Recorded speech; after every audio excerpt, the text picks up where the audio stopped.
ሰላም ጤና ይስጥልን የዜና 08 ተመልካቾቻችን እንደምን ቆያችሁ።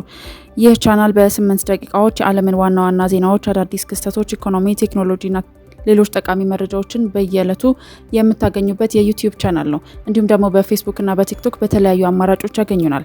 ዛሬም ዓለምን በጣም እያነጋገረ ያለውን በመካከለኛው ምስራቅ እየተካሄደ ያለውን ጦርነት በተመለከተ ሳምንቱ እንዴት ነበረ፣ ሳምንታዊ መረጃዎችና አዳዲስ ክስተቶችስ ምን ይመስላሉ የሚለውን በቀጣይነት እንዘግብላችኋለን።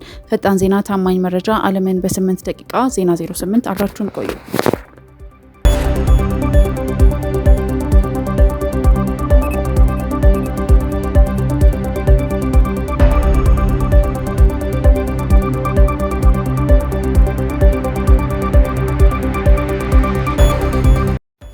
በዛሬው ልዩ የሳምንቱ አበይት ክስተቶች ዘገባችን በመካከለኛው ምስራቅ የተቀሰቀሰው የአሜሪካ እስራኤልና ኢራን ጦርነት የደረሰበትን አስከፊ ደረጃ እንመለከታለን።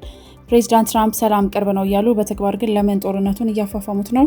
የአፍሪካ ሀገራት በዚህ ጦርነት ሳቢያ በነዳጅና በኢኮኖሚ ቀውስ እንዴት እየታመሱ ይገኛሉ? የዓለም መሪዎችስ ምን አሉ? ዝርዝሩን ይዘንላችሁ ቀርበናል። ሳምንቱ በከባድ የአየር ድብደባዎች የተጀመረ ነበረ። እስራኤል ኦፕሬሽን ሮሪንግ ላየን በሚል በሰየመችው ወታደራዊ ዘመቻ በኢራን የኒውክሌር ተቋማትና በዋና ዋና የብረት ማምረቻ ፋብሪካዎች ላይ ጥቃት ሰንዝራለች። የእስራኤል አየር ኃይል የኢራንን ባህር ኃይል አዛዥ አድሚራል ታንግስትሪን በመግደሉ ተከትሎ ኢራን በክልሉ ባሉ የአሜሪካ የጦር ሰፈሮች ላይ የሚሳይል ዝናብ አዝንባለች። ጦርነቱ አሁን ከኢራን አልፎ ሊባኖስን እያወደመ ይገኛል። በደቡብ የሊባኖስ ዛህራኒ ወንዝ አቅራቢያ ከሚኖሩ ከግማሽ ሚሊዮን በላይ ሰዎች ቤታቸውን ጥለው እንዲሸሹ ታዟል። በሊባኖስ ብቻ የሟቾች ቁጥር ከ1100 በላይ ሆኗል። የየመን ሁቲዎችም ጣታችን በቃታ ላይ ነው በማለት አሜሪካና እስራኤል ጥቃታቸውን ካላቆሙ በቀይ ባህር ላይ የሚደረገውን የንግድ እንቅስቃሴ ሙሉ በሙሉ እንደሚያቆሙ ዝተዋል። በትላንትናው ዕለትም ጥቃታቸውን መሰንዘር ጀምረዋል። ሌላኛው የዚህ ሳምንት ትልቁ ዜና ደግሞ የሆርሙዝ ሰርጥ ላይ የታየው እንቅስቃሴ ነበር። ኢራን ሰርጡን ለጠላቶች ዝግ ነው ማለቷን ተከትሎ ዓለም አቀፍ የንግድ መስመሮች ተስተጓጉለዋል።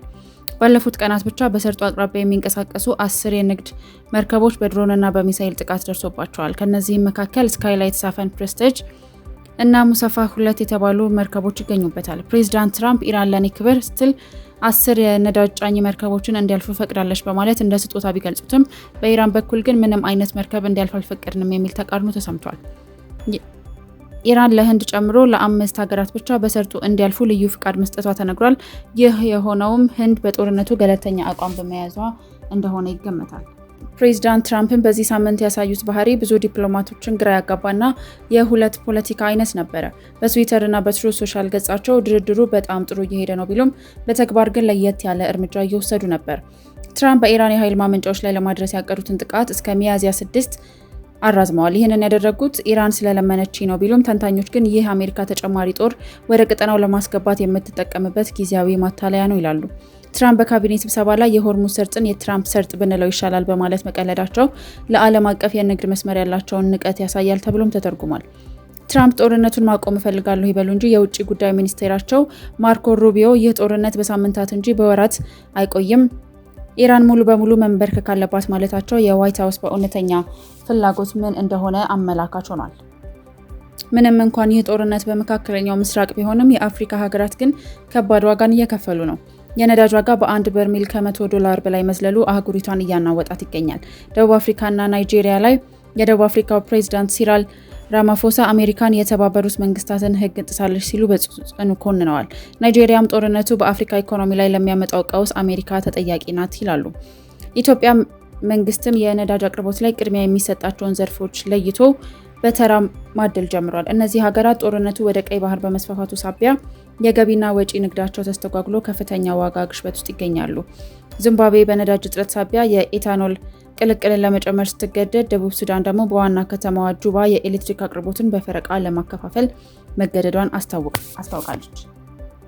የእስራኤሉ ጠቅላይ ሚኒስትር ቤንያሚን ኔታንያሁ በዚህ ሳምንት በሰጡት መግለጫም እስከ ድል ድረስ እንቀጥላለን ብለዋል። በሌላ በኩል የሩሲያው ቭላዲሚር ፑቲን እና የቻይናው ዢ ጂንፒንግ አሜሪካን ቀጠናውን ወደ አመድነት እየቀየረች ነው ሲሉ ወቅሰዋቸዋል። በአሁኑ ወቅት የሆርሙዝ ሰርጥ በኢራን ቁጥጥር ስር መውደቁን ተከትሎ የዓለም የነዳጅ አቅርቦት በ20 በመቶ ቀንሷል። በመሆኑም በአፍሪካ ያሉ ሀገራት የነዳጅ ዋጋ በቀጣዮቹ ጥቂት ቀናት ውስጥ እስከ 30 በመቶ ሊጨምር እንደሚችል በማሳሰብ ዜጎች አላስፈላጊ የነዳጅ ፍጆታን እንዲቀንሱ እየተመከረ ነው።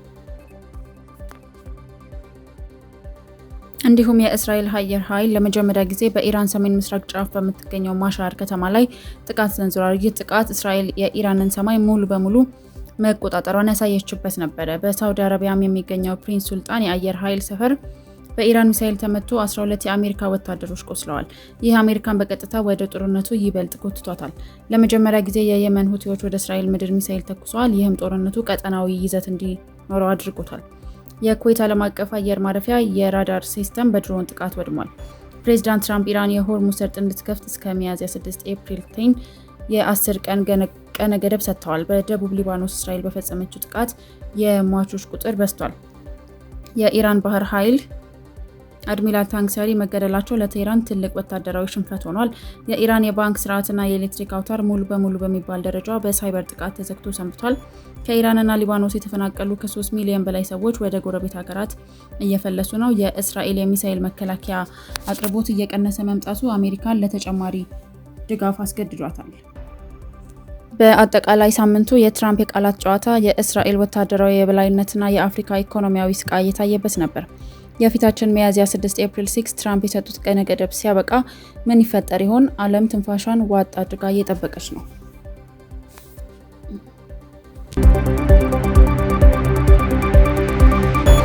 በኢትዮጵያና በሱዳን ድንበር ላይ አዲስ የጦርነት ደመና ይታያል።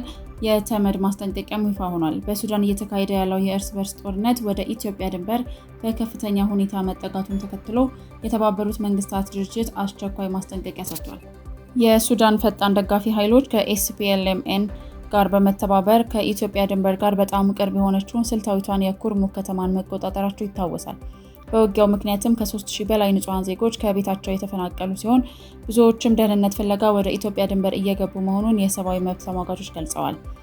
የተመድ የሰብአዊ ጉዳዮች ማስተባበሪያ ቢሮ ግጭቱ በድንበር አካባቢ በሚደረጉ የእርዳታ አቅርቦቶች ላይ ትልቅ እንቅፋት መፍጠሩን አስታውቋል። እንዲሁም በከተማው የሚገኘው ሆስፒታልና መድኃኒት መጋዘኖች መውደማቸውን ስጋቱን አባብሶታል።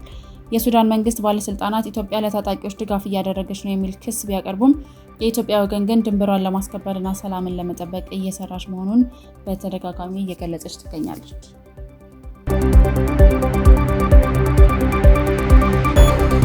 የዛሬው የዜና 08 የሳምንቱ አበይት ክስተት ዘገባ ይህንን ይመስል ነበር። ዕለታዊ ዜናዎችን ለማግኘት የዩቲዩብ ቻናላችንን ሰብስክራይብ ያደርጉ። እንዲሁም በፌስቡክ እና በቲክቶክ በፈለጉት አማራጮች ያገኙናል። ፈጣን ዜና፣ ታማኝ መረጃ፣ ዓለምን በ8 ደቂቃ። ዜና 08። እናመሰግናለን።